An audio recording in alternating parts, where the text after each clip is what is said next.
Hey, architecture firm owners and emerging leaders. Get ready for unparalleled insight into the development of a world-class architecture firm and a worldwide organization driving the digital transformation of the design and construction industry. With Build Smart, the podcast that's changing how our profession operates. We share the incredible stories behind innovation in the building industry with my friend and co-host, Patrick McLeamy, FAIA, former CEO of the international architecture firm, HOK. You know, Yamasaki's office or firm lasted during his lifetime. And when he passed away, I think that was the end of the Yamasaki office. Helmut did not want that. He wanted a firm that would live out and grow beyond the founders. In Season 1, discover the untold stories behind HOK's meteoric rise, from 150 employees in St. Louis to a powerhouse with over 1,900 staff members and 27 offices worldwide. You know, they weren't as polite as the Kojima people. That was just boom. And anytime you have a creditor, whether it's Kojima or the bank, that wants their money, unless you can raise money someplace else, you are out of business. Bankrupt. And hold on tight for Season 2, where Patrick takes us on a new adventure as chairman of Building Smart International, shaping the future of digital transformation in the design, construction, and operation of built assets. Ian Howell, Ken Harold, and I, Ken was my technical representative from HOK. The three of us took a tour of Europe of 5 cities in 5 days. Very busy time. Simply follow the link in the show notes to subscribe to Build Smart now and uncover lessons that will transform you and your architecture firm.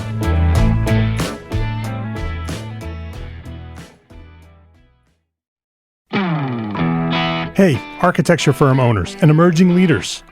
Get ready for unparalleled insight into the development of a world-class architecture firm and a worldwide organization driving the digital transformation of the design and construction industry.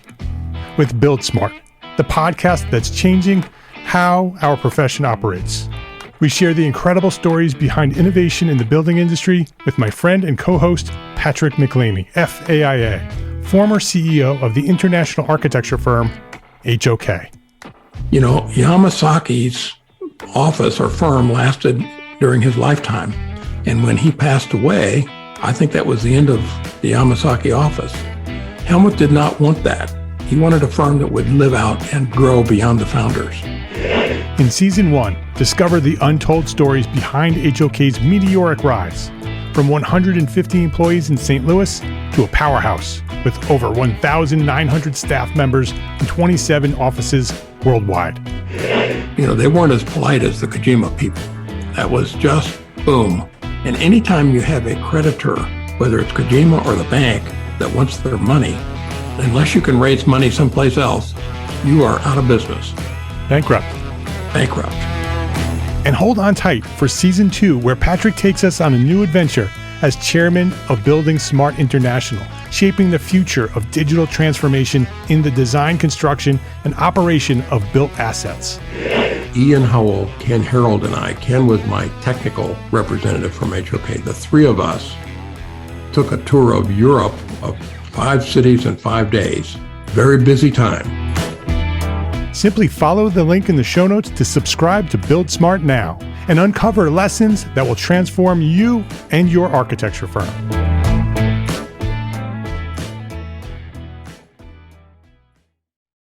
This is the EntreArchitect Podcast, episode 84.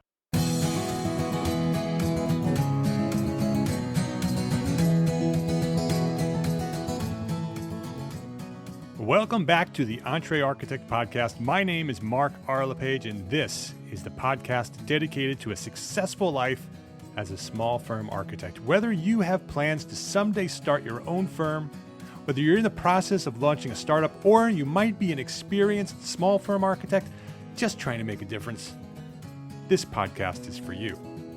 My goal is to inspire you to build a better business so that you may pursue your purpose with passion and live the life of your dreams. Many of us have this dream of starting our own architecture firm. And others, like me, we've already taken that plunge and we've launched our firms. But the first question that we all have after we make that decision is, how do we find work? How do we get noticed by the clients that we want to work with? Well, this week's guest on the EntreArchitect Podcast has some answers for us. He's a residential architect based on the eastern coast of the United States, way up north in Maine, on an island called Mount Desert. And he has developed and tested some very interesting ways to get noticed and to fill his board with high-end projects that he wants to design. This week on the EntreArchitect Podcast, we are speaking with architect Eric Reinhold of 30 by 40 Design Workshop and the author of the new book, Architect and Entrepreneur, a field guide to building, branding, and marketing your startup design business. This is the first episode in our new field guide series where Eric and I will dive deep and share routines, rituals, tips, and tricks for hacking your design practice and becoming a successful entrepreneur architect. This episode of the EntreArchitect Podcast is sponsored by the EntreArchitect Report. That's my free weekly newsletter. Subscribe at entrearchitect.com/newsletter. Eric Reinhold, welcome to the Entrepreneur Architect Podcast. Hi, Mark. Thanks for having me. I'm looking forward to our conversation today. Yeah, I know this is going to be a good one. You and I have talked in the past. We talked a little bit before we started our recording here, and we are both two passionate guys about making the world a better place through architecture. So I think this is going to be a knock it out of the park episode here. So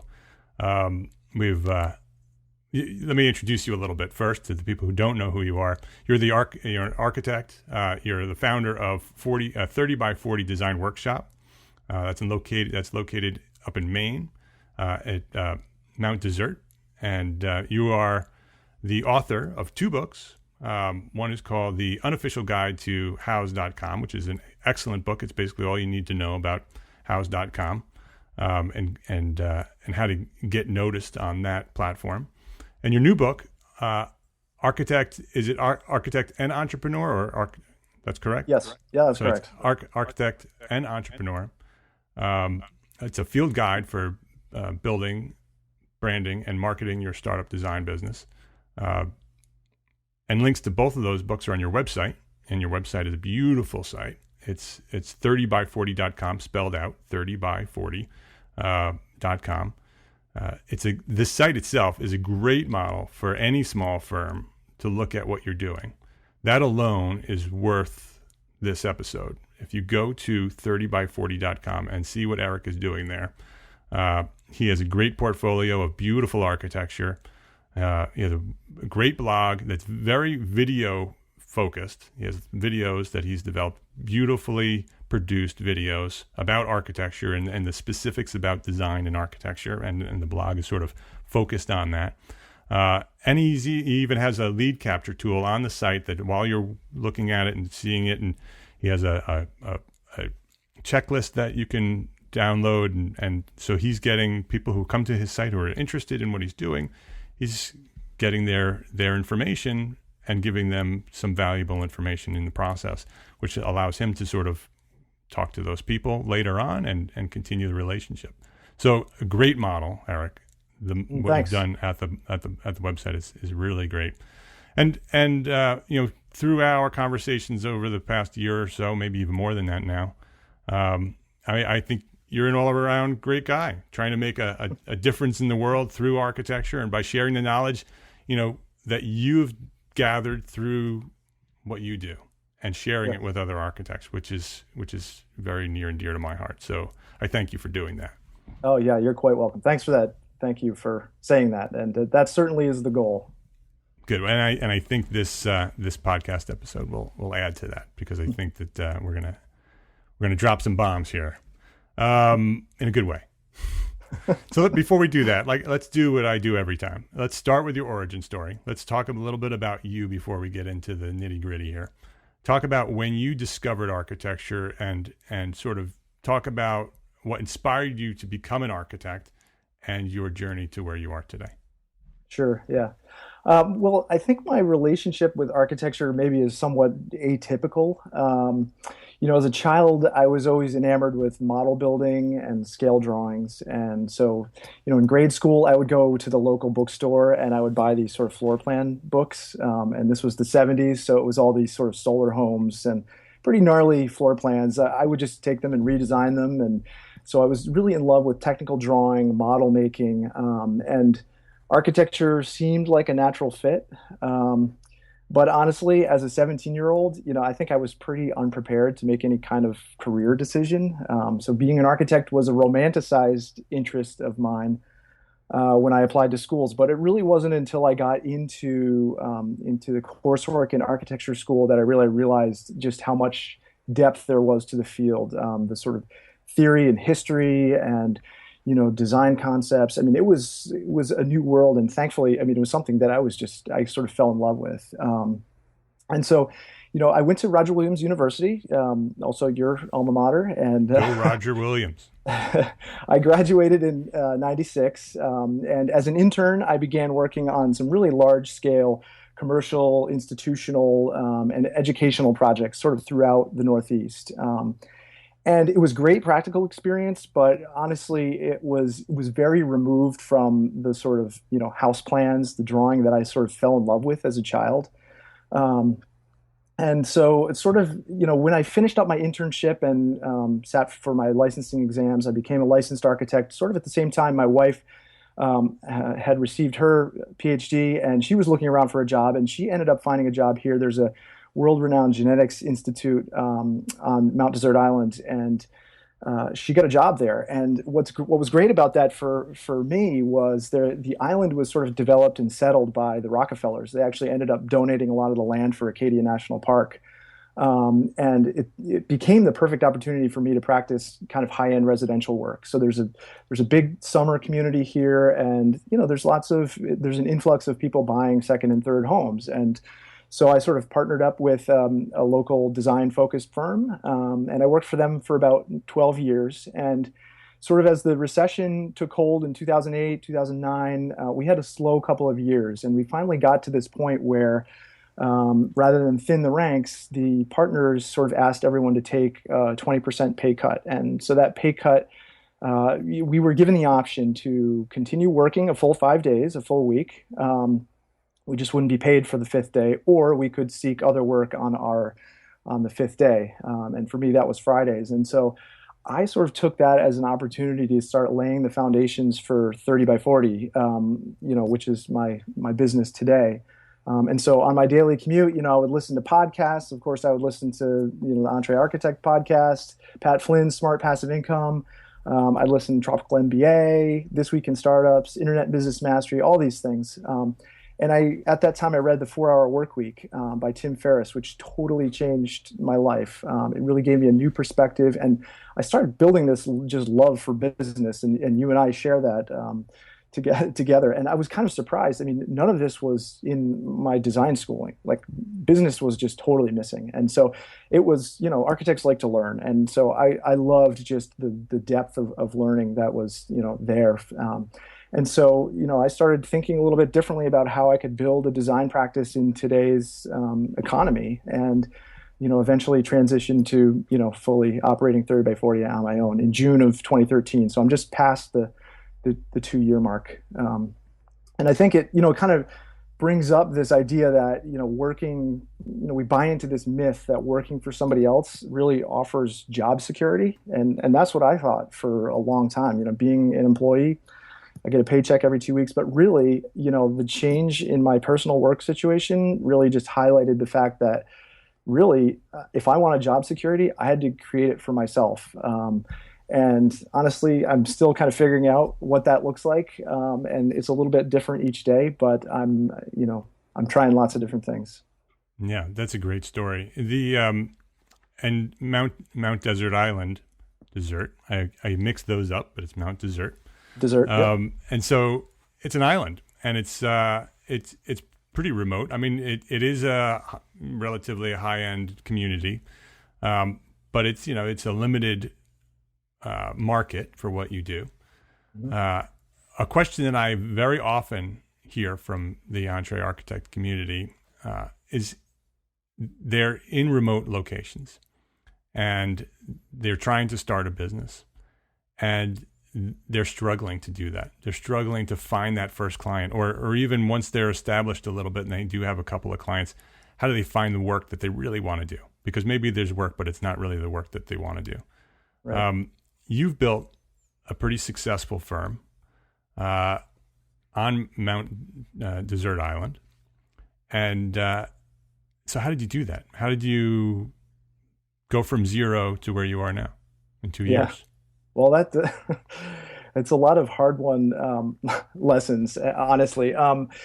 It's a great question. I think, number one, I worked for a firm who did work that was closely aligned with the kind of work that I wanted to do. So when I first moved here, there was lots of options. There's lots of residential architects around here. And I looked around and I found the one that was doing really good work, like award-winning work. And so I was able to, over the 12 years that I worked there, I was able to work on really great projects.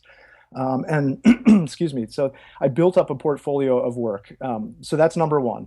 If you don't have any experience, coming out into a remote location and asking people to hire you, they're going to really question what your abilities are. What kind of work can you do, and that will sort of set the tone for your business. What you'll be able to sort of come up with, and the kind of work that you do. And so that was sort of step one. The second thing that I'll say is my current practice right now. I have a few projects locally, but actually a lot of my work is sort of remote. So I practice all around the country, doing work in South Carolina, in North Carolina, in Seattle, looking at something in Park City, something in Austin. So the internet has sort of democratized the practice of architecture in a way that, when I first started practicing in 1996, that there was no way, this wasn't even an option. And the way I did that, and the way I get these sort of projects more remotely, is I've really focused on building a brand that looked like the work that I want to do. And so that started with the foundational, building projects with this other firm, getting, my name out there that way. So I have this portfolio that I can rely on, and then I start promoting that. And really, I'm able to craft this sort of brand message. It's a singular brand message. Like, this is the kind of work that I do. It looks, it has a certain look to it, and I really built my brand around that. And then I'm able to take it to a place like House, which is a giant source of traffic, especially for architects, interior designers. There's lots of eyeballs on House, and people are ready to hire architects there.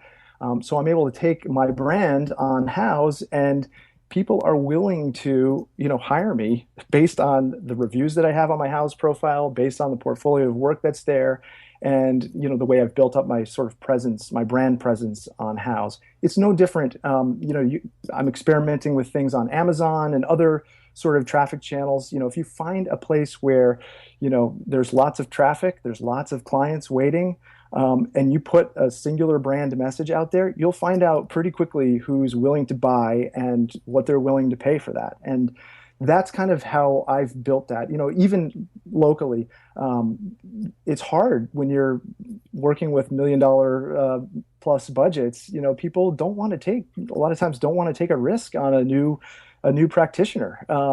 And so I found that to be at times a stumbling block. And so being able to spread my business presence across the sort of world globally has just given me that many more options. And then once you start getting these projects, it kind of builds on itself. It snowballs. Yeah. That's really important. I want to make sure that the people who are listening here heard what you said.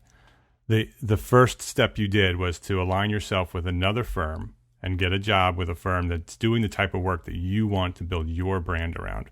So you're working within that environment, working with that type of client, designing those type of projects, building a portfolio that then you can potentially leverage as you move on, acknowledging that work is work done in a separate firm, but it was designed by you. Mm-hmm. And so that was the first step. So so if you started in a giant engineering firm and then wanted to do high-end residential, that's going to be a hard transition to sell to somebody without having that experience. Then the second thing you did was to build a brand, which is very important. And then you leveraged that brand on places where there was traffic. That's correct. So when you're out in the middle of nowhere, You need to find a firm that you're working that is aligned with what you want to do. Then build a brand that represents what you want to do. And we'll talk about that in a few minutes of how to do that. And then put that brand out there. Find places where there is traffic, where there are people who are looking to spend money on architects or architectural services or architectural products, and get your name out there through those rivers of information that are already out there, that traffic that's already out there looking for what you're trying to sell. And that's how Eric has gotten to where he is in 2 years. That's right. And there are little seeds that you plant all along the way. I mean, none of these sort of sprout up overnight. It all happens as this process of taking sort of concentrated, focused action over time. So if you consistently work at it, those things sort of bear fruit. So how did you build the brand? First of all, what was the name inspired by? And then talk about how and what's the difference between giving a firm a name and putting up a logo and building a brand? Sure. Yeah. I think, very often the first place people start when they're sort of envisioning, starting a business is with the logo and what it looks like. And I think that's great. It's an important exercise, but really I started with maybe a step back from that, which was coming up with the foundational concept, much like you would a design concept. And so my idea was to try and infuse the name of my company with a sort of narrative story. So the work that I do is sort of narrative driven. It has an architectural concept behind it. There's a story behind the buildings that I do. And a lot of my work is inspired by agrarian, agricultural structures, really simple, humble structures, basic materials. And so I wanted to draw that sort of inspiration into the name of the firm. And so 30 by 40 is the proportions of a New England sort of threshing barn, an old English barn. That idea that I would call it 30 by 40 sort of inspires someone questioning it. So someone comes to meet me, and usually it's the first thing people will ask. And so there's a story behind that, and I get to talk about why the dimensions are were what they were. And so there's this architectural history to it. And then I also wanted it to be representative of the process that I use. And so design workshop was really this idea that a workshop is the place where you go and tinker with things and create things that are, you kind of hack things together. You see what works, you see what looks good. And so those two things, married to come up with a really long name. And I talk about this in the book a little bit in some of my misgivings with 30 by 40 because, there are some problems when you're naming things. You need to be thinking smartly about how it works online, what your domain looks like, what kind of search traffic you're going to be capturing. So I get a lot of search traffic for 30 by 40 workshops, which isn't a lot of what I do, but you get the idea. I think there's a story behind this brand name, and then the logo. Honestly, it's sort of the last thing. If you look at my logo, there's nothing. Yeah, it's a text logo. It's very simple. Yeah, it's simple, but it's also the last thing that I've worked on. It wasn't the first thing that I worked on, because getting the logo up and getting someone to design that, that can happen at any point. Getting the story behind it and starting to build the brand, that's where the hard work is. And so I think people start with the logo because sometimes that feels like the easiest thing to do. We're designers; we can solve those problems really easily. Right, right, and I think that's the fun stuff. By focusing on the fun stuff, you kind of avoid the hard work. And really, you need to do the hard work first, and then you can fill in the fun stuff later. And the brand can pivot over time. I mean, that was a story, and I've had different I tell people to kind of in the book to sort of brainstorm taglines. And I had one simple modern home design, and then I changed it to something else, and I think that's where I'm back to now on my webpage. Yeah, it says simple modern residential architecture. Okay, so I'm just trying to capture some SEO traffic with some of that, but I think that really does tell the story about what you do. It's very clear, and I think that also represents the logo. You say the logo is very simple and not very developed, but it actually is very representative of what you do. It is simple and beautiful. It's the proportions are very well done. The color choices in the neutrals of black and gray, I think, are pretty modern and representative of the type of work you do. I think it's a good logo for what you do. Oh, thanks. I guess I lucked out. I think it's interesting though that you brought up the negatives of the name, the for lack of a better word, the failure of the name, because I think that there's a tremendous benefit to the name. But talk about a little bit about how you did struggle with that, and what others should be thinking about when they're naming their firm. In terms of how I struggled with it, I've learned to sort of take these things and learn from them. But I'm not, certainly at this point, I'm not ready to change the name of the business. There may come a point where I'm ready to do that. But my approach is to sort of take that lesson and use it to and apply it to the other aspects of my business. So now I know a lot more about SEO and, search engine optimization, how traffic, finds my website. So having been through that process, and looked at the analytics, on the back end of my website, I understand where things sort of went off the rails with the name. And so I'm able to take that and pivot it, into how I create videos, how I tag videos, how I write blog posts, the content on my homepage.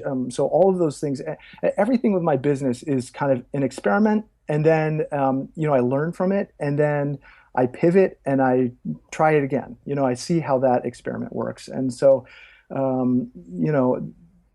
I guess I don't have a good answer for how I think that was a very good answer. I mean, because the fact that, because I have the same problem with 5Cat.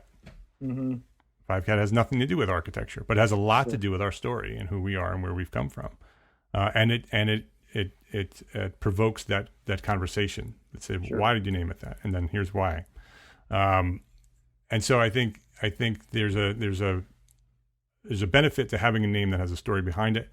But I think that it's just something to think about, that when you are building a brand that is going to be very web focused, in order to build that, if you're out in remote areas, or even if you're not in remote areas, the first thing people do, even if you're in the heart of New York City, the first thing they do is they search Google for architects. And you need to be there. You need to be in that traffic. You need to be on Google when they're searching for the architects in your area. You need to be on that first page. And so whatever you need to do, and we are, even with the name 5Cat, we're in the top 2 for Westchester County architects. For the past decade, we've been there. Wow. And we've overcome the fact that the name is 5Cat. And That's right. So it's just, I don't want to spend too much time on that, but I just wanted to point that out. So I want to get a little bit more back into the book, because I think the book is great. It's sort of a technical handbook and sort of a narrative, a story that you're telling about how you did what you did. Mm-hmm. Talk a little bit about of how you built the business and how you make it successful today. We've talked about it a little bit with the routines and the things that you do. So let's share a little bit about that.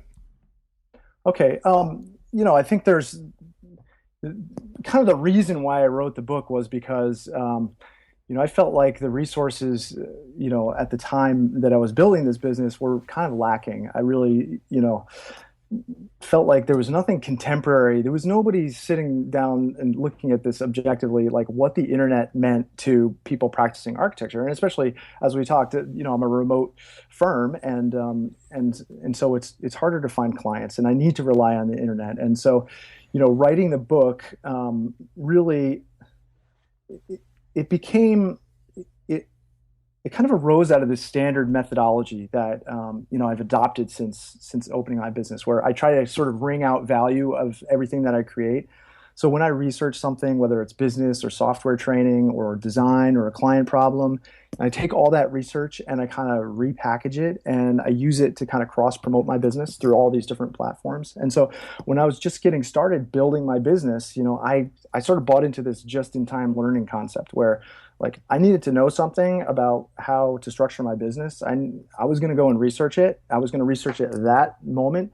And then I basically sort of wrote it down. And so the content for the book kind of naturally evolved and coalesced as I was building my business. So I had a question, my early questions building a business were all sort of mindset focused. Like, is this the right thing to do? Like, am I crazy for wanting to do this? And like, what kind of questions do I need to ask? Like, how much money do I need to save? Do I need to even save any money? And so the chapters of the book kind of sort of grew with my business. They answered the questions that I had at the time, and I started writing each one along the way. And part of the process of writing the book also helped me to evaluate things in my business that needed improving. Like my business model, how I was structuring my business, my SOPs, my contract. It kind of gave me a framework for doing all that research. And making those changes. And I thought sharing it in book form would help others sort of, answer, facing similar questions to help answer those questions. And along the way, the writing became, a habit which reinforced and created this sort of ethos of experimentation, which I've taken and applied to all the different aspects of my business. And does that answer your question? It does. It's literally a field guide. I mean, it was literally your field notes as you were developing your business, rather than developing an architecture project. You were developing and figuring out how this business was going to be built and structured. Mm-hmm. And along the way, you were taking notes in order to learn what you needed to learn. And those notes then evolved into an outline, and from an outline, it became a book. And so let's go back to the we developed the brand, then we're finding these sources of traffic, right? Yep. And so that's where that was really the magic, right? I mean, to go beyond Desert Island to the world, you needed to develop this brand and get into these flows of traffic. So, yep. And the book was one source of doing that. What were some of the other things you did to get noticed beyond the island? The house book that you mentioned in the opening was probably one of the primary vehicles that I used house pretty extensively, and that's another example of me sort of experimenting with this sort of stream of traffic and figuring out what worked for me. And along the way, I just kept a bunch of notes. And so then the book evolved, and I wanted to share it with others and say, like, this is how I made it work. And so House contacted me because I was blogging. Like, I was trying all these different things. I really fell in love with building my website and sort of internet marketing, all these ideas swirling around, like how you market a business to globally. And so I was trying all these different things. I was trying blogging. I was trying making videos. And so through my writing, an editor at House contacted me and said, "Oh, you want to try and write for us?" And I said, "Sure, yeah, why not?" And so I wrote a few articles, and I realized pretty quickly that the exposure that those articles had was just massive. A typical article that's featured on their homepage gets between 70 and 100,000 views very quickly. And it sits there for, in perpetuity. It's published in German, it's published in Japanese, it's published in Australia, it's all over the world, wherever House expands to. And so it's again this idea about seeds. So I started planting these seeds, and I ended up writing for them as a contributor, which is still something that I do regularly. So once a week, I'd come up with a piece on architecture.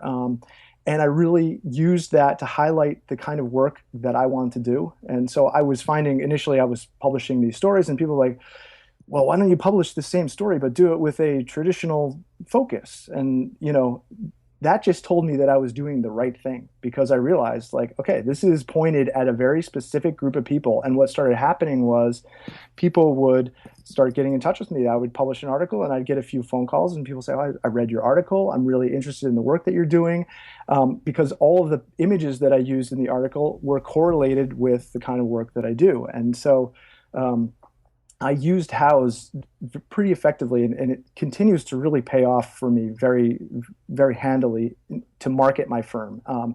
And those, that gave me the sort of elbow room to be selective about clients that I choose to work with. I mean, I can, accept projects locally that maybe aren't a perfect fit. But if I'm able to spread this sort of brand message out, sort of, to the far reaches of the U.S. and the world, and have someone resonate with that and do the work that I'm interested in doing, and they're willing to pay my rates, then like that seems like a really, really perfect model.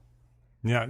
When you started on Houzz, when you started writing on Houzz, did you first develop your profile and then start pitching to Houzz, or did you realize Houzz was a great source of traffic and generation back to your website, and so you offered to write there?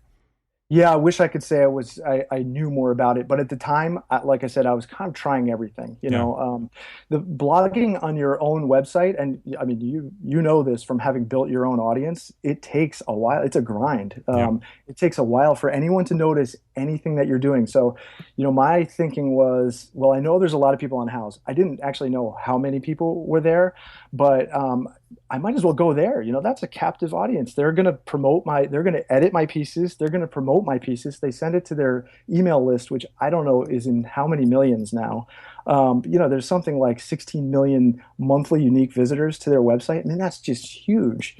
And so to get in front of those people seemed like a no-brainer. I had a pretty basic profile built. I had a few reviews. And as I started to build up, as I started to spend more time there, I realized, oh, okay, this is how I rank on Houzz. There's all these factors for ranking, and my writing and people adding, my photos to their idea books, because that was sort of another hack. I would write these idea books, but I would also include images of my own work in there. So I would correlate my images with other work that I liked and, thought was appropriate. Of course, nothing local, but people far away. And so I started to realize, okay, this is how Houzz works. And having figured that ecosystem out and being able to rank there, then started sending more traffic to me. And again, it's kind of this flywheel that builds up. You build all this momentum. I've put a lot of sort of labor into writing for them and crafting what I think is good, appropriate, brand-focused content. And it's really paying back because people are just there all the time. And a similar thing with YouTube. The reason I don't write blog posts on my own website anymore is I sort of take the content that I work on for Houzz and repurpose it into YouTube videos. So I record these videos, and YouTube is, the second largest search engine. So it's another giant stream of traffic. And so that sends people to where I have this, I think I have maybe 800 subscribers. It's not a huge amount, but what it allows me to do is test all these things. So I can run tests on YouTube by uploading videos, products that I want to build, sort of, I run experiments that way, and I can see who gets the most, which video gets the most views. And so that helps me move my brand in different directions, or it helps me to make more choices. So the more traffic you expose yourself to, the better your sort of testing model and pivoting model becomes. It's interesting that you have this broad network, that you've built the brand on your website, which is the first step. You really need to have the website ready because everything's going to lead back to your website. And right. The website needs to be very specific to your brand and who you're representing, or who you're trying to appeal to. Then you have all these arms out. You have Houzz, and you have YouTube, and you're on Twitter and Facebook and all of these different places. And you can. The thing that was interesting is that, because I talked to a lot of architects about being in all those places, and they say, well, I don't have the time. But what you said is that you repurpose, that you develop this article for Houzz, or you could even do it the other way, develop for your blog and then repurpose whatever you're doing on your blog to other places. But you specifically write for Houzz, put your own photos in that article. Then that article links back to your Houzz profile, which is very important. That also has to be developed and optimized to a specific way for that to be recognized, which you talk all about in that book, in the unofficial guide to Houzz.com. So anybody who wants to know how to do that, you can get that book and figure that out. Eric also is available if you want to tweet him. I'm sure he's happy to help you get there too. But you take all of the information that you've developed over this time for this one article for Houzz, and then repurpose it on your blog as a video on your site. And then the video is sitting on YouTube, so it's also on YouTube, and I'm sure that you also put it on Facebook, and so it's all the same information. So you're not writing 4 or 5 different pieces of content. You're writing one piece of content and then pulling it apart and repurposing it for all these different places. So you're taking maybe 10 hours worth of work and focusing it down to maybe 1 or 2 hours worth of work. Is that That's correct? right. That's correct. And you get to see pretty quickly which things, like on YouTube, obviously long videos don't work well. So if I've written a long piece, it doesn't get very many views. And so you start understanding each one of these channels is important. But thank you for sort of summarizing that idea of this sort of hub and spoke, Right. Idea where at the center of this hub is your website. So everything that I create out in the world sort of refers back to that. And increasingly it's, I'm taking that hub and saying, okay, well, maybe that hub is Amazon, or maybe that hub is somewhere else, and kind of running experiments with that. So, people have a harder time. I think once you understand these channels, like something like Amazon, people have their credit cards stored with Amazon. So people are ready to buy on Amazon. People aren't ready to buy on my website. So if I want to sell something, I have to have that sort of understanding. People are ready to hire architects on House. And so have your profile ready, have your portfolio looking good, have some reviews there, and people will call you directly from House.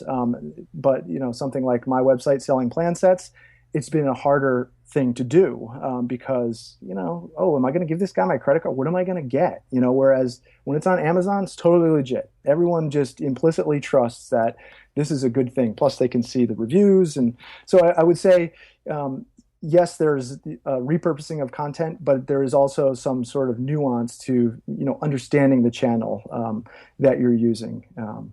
That's all. Yeah. And so it's taking the books that you've written, and is a strategy to get your name out there and your brand out there, and putting them on Amazon. So you're out in that traffic. So now you're using Amazon as a traffic generator back to your website. Right. How many architects are doing that? That's a great tip right there. Figure out some sort of tool. You can even put together a booklet. It doesn't have to be. You can do an ebook that's 50 pages long. You want to do something of quality because it's representing your brand. So remember that. You can't just put junk up there in order to get back to it has to be something that represents you and what you do. So it takes some work and some effort and some design. But then get that onto Amazon, and then now you're in that traffic flow that's generating things back. But even on top of that, not only is it a traffic generator back to your site and a referral service, essentially, it's also a passive income process that every time you sell a book, you're getting a check in the mail. That's right. You check your bank account or your PayPal account or however you're getting paid, and while you're working, you're getting notices that somebody's paying you, which that's is right. I experienced that as well, and that I can tell you every architect on the planet should be coming up with some sort of passive income product or service that you can provide to your audience and get paid. Once you put it out there, it's just literally a passive income. That's a wonderful feeling, getting that email, or checking your stats, like how many downloads you had of your book today. And just to sort of expand on that a little bit, I think for the small firm architect that is sitting in a really remote location, passive income makes a huge difference. It's made a difference in my practice. So having, an extra couple of $1,000s a month in passive income means that I can be more selective in the kinds of projects that I take on. It means, maybe I don't have to take that small renovation project that's not quite the right fit. I can wait a little bit longer. My runway is a little bit bigger. I can be a little more selective. I can say no more than I say yes, which I think is a hard thing to kind of get used to as a small firm architect. But this again feeds back into brand building. I want to accept projects that look like the kind of project that I want to work on, the kinds of clients I want to work with. And they don't, living in a remote location, they don't come along every day. And so you have to have some sort of padding in there to make it, to sort of smooth out the bumps. And passive income is a great way to do that. It's not easy to get the flywheel going. But once you do, I mean, publishing a book on Amazon, it's so dead simple. I think, the barrier to entry is so low. And, I would even skip calling it an ebook. I think there's some sort of, there's some sort of negative connotation to that. Amazon owns CreateSpace, which, prints all of my books on demand. So I'm not holding on to a locker full of 1,000 books.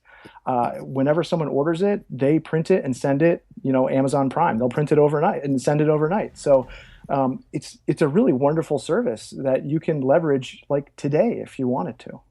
Yeah, when you said a couple $1,000s a month, I heard everybody's ears went perk up. Because that's significant money. That's not, it's not $50.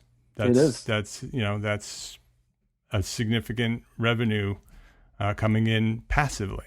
That once it's out there and once it's developed, and it's a lot of work. I can tell you, it's a lot of work and a lot of time to develop the products that are out there. But once they're out there, they generate income forever and continuously. So could you just?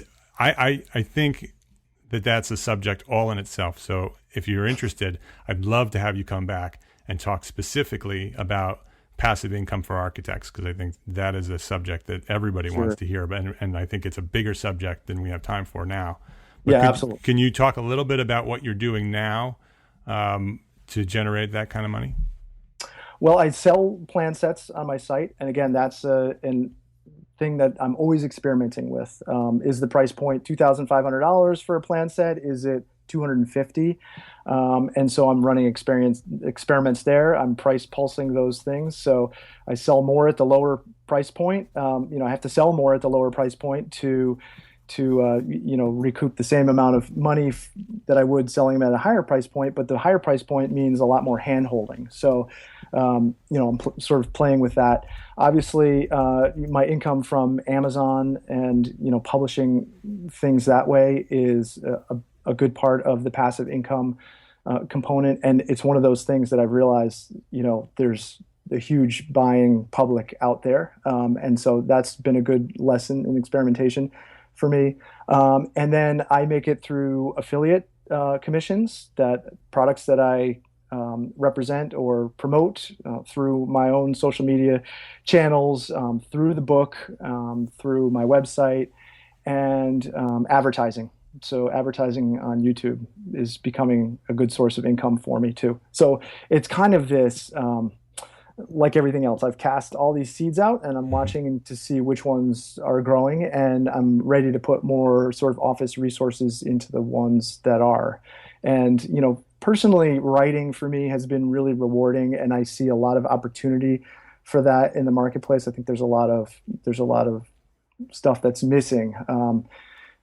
So I think, I would encourage people to poke around and look at what they do, from a business standpoint, and see where their skills, where there are holes in the marketplace, and see how their skills set might sort of align with those gaps, and start making things. I mean, you have to make things and test them out. Yeah. And they have to be of quality, and it is a lot of work. True. But the rewards are beautiful. And, that the feeling you get when you create something and you put it out there and people start buying it. There's an acknowledgement that you've done something of value every time somebody purchases something like that. So important. It is a great feeling, and it is adding value to our society, and it's putting our value as architects out into the world as well. Another way of getting our value communicated to society. One thing I wanted to mention is that our friends over at Archispeak this week, also just their current podcast, episode 66, is they have the Greg Lavadera of Lamy Design, who is also a house plan designer and an architect near Philadelphia. They have a great conversation on the current episode called House Plans on episode 66 at the Archispeak podcast. I just wanted to mention that. It's a good one. It was a really good one. And they talk about passive income through house plans. And so we'll definitely have a second episode here with you, Eric, to talk specifically about passive income for architects. And I think that'll be a great subject. Do you want to share some of the tools that you use before we wrap things up to sort of do what you do? Sure. Yeah. I think there's, there's obviously kind of two categories of tools that I think about when I think about, my own practice. And I have sort of a certain set of routines and rituals which I use, which I think have contributed a lot to my success. I don't know that we have time to go into that today, but I think the two categories we can tools have a third episode, no problem. I'm happy to let anyone, communicate with anyone who's interested in that. I actually have started writing a book on specific rituals too, so that's another sort of side project. But the two categories are really sort of mindset mindset tools and sort of practical tools. And in the mindset toolbox, these are really important actually, and they sound oftentimes kind of really kind of fluffy, I guess, but they're so important. And I think, the mindset piece was perhaps the most difficult for me to get over in the beginning. I always had this sort of fear of failure, and that's the thing that I talk about in the book, really having to overcome when I started my business.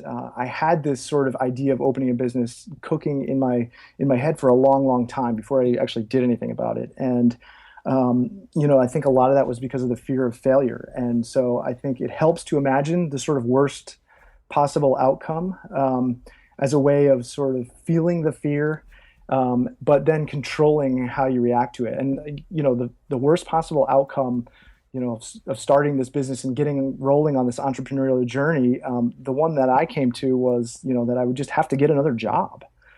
So really, the opportunity cost for not doing this was much, much higher. I accepted that fear and I sort of moved forward. And so I think that fear of failure sort of makes itself known all the time as a sole practitioner, and the voice of doubt sort of doubt. It is a constant conversation I'm having in my head every day on everything I do. But I think you really don't have to accept anyone else's definition of who you are or how you'll practice. And a lot of times those fears of failure are you looking at it through someone else's lens and, thinking that they'll think of you as a failure. How you support your family really is up to you. Yeah. And I think it all starts with this mindset idea, like defining what success means for you. And for me, it means sort of three things. It means the freedom to do what I want, that there's purpose, that there's something driving me every day. And the third thing is relationships, that I have friends to share my life with. And those things sort of go beyond business. And, your business is a part of this. But if without those three things, no matter how financially successful my business is, I wouldn't consider myself a success. So I think, those are a couple of sort of, mindset tools that I am constantly reminding myself of. And I think if you put them at the top of your sort of to-do list for the week, you can really focus your efforts on the things that are important, the things that'll drive your business forward. And I obviously have a lot more tools like that. Some of the practical tools, I think doing the math is really important, and I have to do the math all the time in my business, just like you do, Mark. But what I mean by that is, figuring out what the target revenue is and really tracking that. And I like this kind of ramen profitable metaphor. In college, you ate a lot of ramen, right? It was pretty awful stuff. But this isn't a sushi and sake diet that we're living on. This is, how can you trim your monthly expenses down to a minimum that you need to live? That's the thing that sort of builds all this freedom for you to make choices about where your brand is headed, the kind of work you want to do. So go with a ramen profitable budget and you will find your way to success, I think, a lot faster. Obviously, there's developing SOPs, standard operating procedures, how you communicate with people. All of these things feed into what your brand looks like to other people. There's building an email list. So I mean, there's a lot. There's a lot. And I think this episode is a great introduction to Eric Reinhold. Because there's probably 4 or 5 additional subjects that we can, have a conversation I agree. on this podcast with. And so let's do that. Let's share some of that on future episodes. We'll definitely do that. You and I will discuss which one's next, but I think we can do this as a series. I would love to do that. That would be great. And get deeper into some of this stuff, because 45 minutes to talk about all of these things is not enough time. And I would love to use this sort of as an introduction to who you are and to what we can do, and maybe make this a podcast series and get deeper into some of these subjects that we talked about today. Sure. If you're interested in doing that. I definitely am. And I think we both share the idea that, this isn't a zero-sum game. There aren't winners and losers. Like, I'm here to help people, and it's why I wrote the book. It's why I'm here talking with you. And so I love business geekery. So happy to share what I know with you and your audience. Yeah, and I know my audience is interested in what we're talking about, because that's why they're here. So we'll definitely have your back. Your world on the internet is 30by40.com, spelled out, 30by40.com. You are Eric Reinhold at Twitter. So it's at Eric Reinhold. It's Eric with a C, REINHOLDT. So it's Eric Reinhold on Twitter. YouTube is YouTube/user/the word 40, the number 40, 30 by 40, number 30 by 40. I'll have all these links on the show notes, so you can just go to episode 84. So EntreArchitect.com/episode 84, and we'll have all these links. But Facebook is Facebook.com/30 by 40 design workshop, and House is House.com/pro/Eric Reinhold. That's a long one. That's a lot of stuff to remember. So just go to episode 84 and the links will be there. What's the best way if somebody wanted to reach out right now at the end of this episode and connect with you, ask you some questions about what you're doing? What's the best way somebody can get in touch with you? They can send me an email, eric@30by40.com. That way I'm ensured to get it and respond in a timely fashion. And I hope people consider picking up a copy of the book if you found anything here today that we talked about of interest. There is a link on the show notes for both books. So if you want to go straight to Amazon, it's Architect, basically Architect plus Entrepreneur, and you can search Eric Reinhold, but there'll be a link to both books on the show notes at episode 84. Eric, I want to thank you, first of all, for your dedication to the profession and for sharing the knowledge that you have gathered over the years with anybody who will listen. And I thank you very much for coming on today and being so transparent with what you're doing, and for sharing with my community here at EntreArchitect. Oh, you're quite welcome. Yeah, I'm glad to do it. Thanks, Mark. And stay tuned. We'll have additional episodes coming forth. So thanks, Eric. Thanks for being here. All right, thanks. If you'd like to leave a review for this show on iTunes, just go to EntreArchitect.com/iTunes. Or while you're in iTunes, just search for Entrepreneur Architect and you'll find us. But even more important to me is that you share this episode with a friend. We are growing here at EntreArchitect. We're becoming an influential force in this profession, and that only happens with your help. So go to your email right now and send the link to everybody you know. EntreArchitect.com/episode 84. Send it to everybody you know. Share a tweet, post us on Facebook. Get it out there. I appreciate your support so much for what I'm doing, and I thank you for spreading the word. Complete show notes for this episode and a direct link to download this episode may be found at EntreArchitect.com/episode 84. And don't forget the EntreArchitect Report. That's my free weekly newsletter. When you subscribe to that, I'll send you a short, easy-to-read email every Friday morning, direct to your inbox, with links to the weekly blog article and each of these weekly podcast episodes, so you won't miss one thing. I'll also share a weekly resource in that newsletter where I help you build a better business, be more productive, or live a happier life. And I share my thoughts for the week at a much more personal level than the blog or here on the podcast. And I share some of the behind the scenes of my life as a small firm entrepreneur architect. So if you're not already a subscriber to the EntreArchitect Report, you can sign up at EntreArchitect.com/newsletter. And before we go, the quote of the week.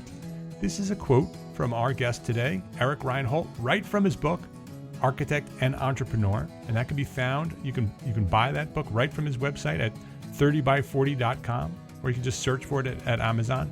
The quote of the week, even simple barriers can be cleverly disguised as an excuse, a red light for not progressing. Opening your design practice doesn't require all the lights to be green. It all starts with action. My name is Mark R. LePage, and I am an entrepreneur architect. I appreciate you. I thank you. Please spread the word about what we're doing here, and I'll see you next week.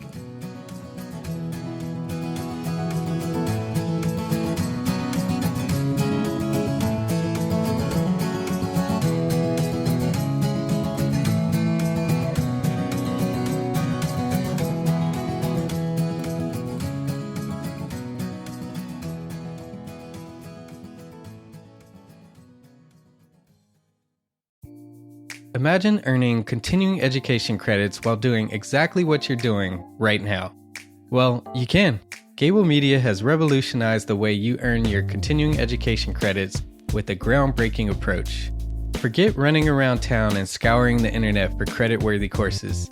Fulfill your CE requirements effortlessly by listening to engaging podcasts just like the one you're listening to now. Our podcasts are designed to educate, entertain, and inspire, all in a user-friendly environment. But wait, there's more. Architects, Gable Media is also approved as an AIA continuing education services provider. Upon completion, we handle everything, from reporting your hours directly to the AIA to storing your certificates in your personal Gable Media profile for your self-reporting needs. So follow the link in the show notes and start earning your credits in the most innovative and entertaining way possible with Gable Media. Attention architects and creative minds, get ready to supercharge your brand with Build Your Brand, the podcast that's unlocking the secrets of branding success for creatives.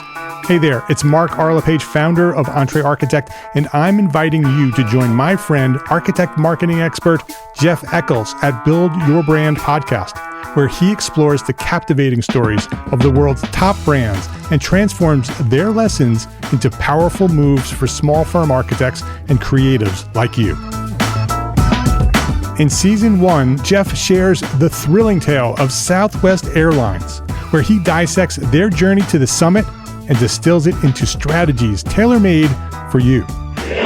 It's important to keep in mind that companies like Southwest compete in the real world, just like you, and face real-world challenges, just like you.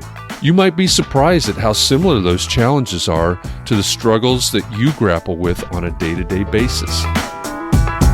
Don't miss out on your blueprint for success. Subscribe, tune in, and let's build your brand together. You may have noticed that the very best brands in the world are also known for having somewhat unique corporate cultures. That's often the glue that holds everything together when they encounter those rough spots. We don't do it because it inconveniences the passengers to whom we are primarily dedicated, the short haul, frequent flyer. Follow the link in the show notes to subscribe to Build Your Brand today. Remember, no matter the size, the journey's the same. Your brand's journey to the top starts here.